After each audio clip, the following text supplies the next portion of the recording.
ये स्टॉक 1600% का रिटर्न देकर बन गया है दुनिया भर का सबसे ज्यादा रिटर्न देने वाला स्टॉक।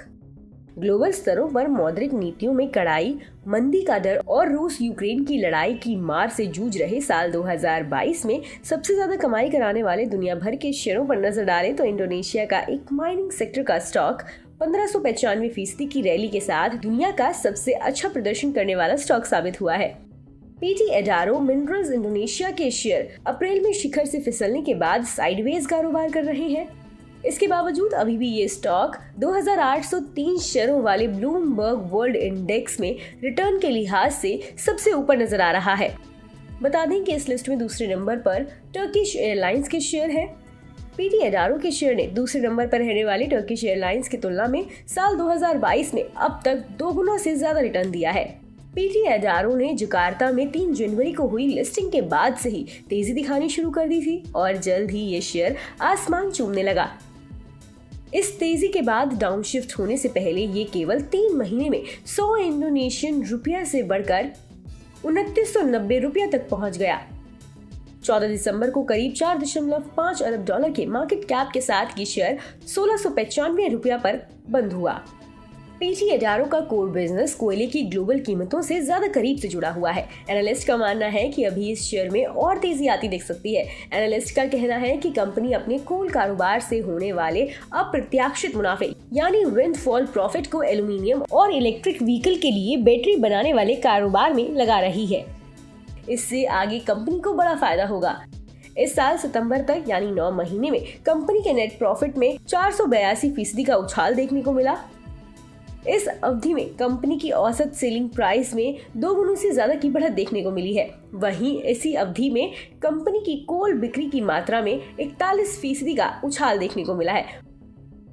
ब्लूमबर्ग की तरफ से जुटाए गए 5 एनालिस्ट की राय में ये निकल के आया है कि इस शेयर में अगले 12 महीनों में 42% की और तेजी देखने को मिल सकती है।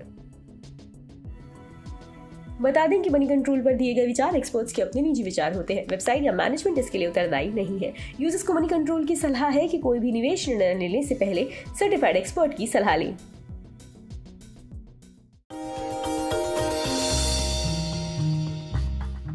डू यू नो में आज हम बातचीत करने वाले हैं कॉफी के बारे में। दरअसल कॉफी जो मार्केट है एक बहुत ही इंटरेस्टिंग मार्केट है और इससे रिलेटेड बहुत सारे फैक्ट हैं। तो कुछ इंटरेस्टिंग फैक्ट की शुरुआत करते हैं। सबसे पहले दुनिया भर में करीब 225 करोड़ कप कॉफी के रोज कंज्यूम होते हैं और एक इंटरेस्टिंग फैक्ट ये भी है कि इन 225 करोड़ कप्स में से करीब 51.7 करोड़ या फिर 52 करोड़ मोटा मोटा आप मान लीजिए जो अमेरिका के अंदर हर रोज कंज्यूम किए जाते हैं। दुनिया भर की कुल आबादी का करीब 30 से लेके 40% हिस्सा जो है वो कॉफी पीता है। तो इस तरह का वाइडली ड्रिंक होने वाला ये एक प्रोडक्ट है, इसको हम कॉफी के नाम से जानते हैं। कुछ और इंटरेस्टिंग फैक्ट में करीब अमेरिका की कुल आबादी का 65% हिस्सा जो है वो कॉफी कंज्यूम करता है। और एक और इंटरेस्टिंग फैक्ट ये भी है कि इतनी यानी 65% आबादी वहां का टैप वाटर यूज नहीं करती, उससे ज्यादा वो कॉफी यूज करते हैं। तो बहुत ही इंटरेस्टिंग फैक्ट था ये। इसके अलावा पर कैपिटा कंजम्पशन जो इंडिया का है वो है 300 ग्राम।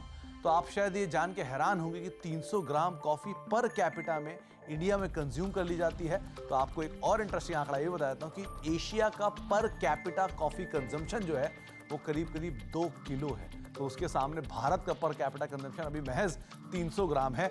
और इतना ही नहीं, दुनिया में सबसे ज्यादा कंज्यूम करने वाले कॉफी जहां पर कैपिटा कंजम्पशन सबसे ज्यादा है वो है फिनलैंड।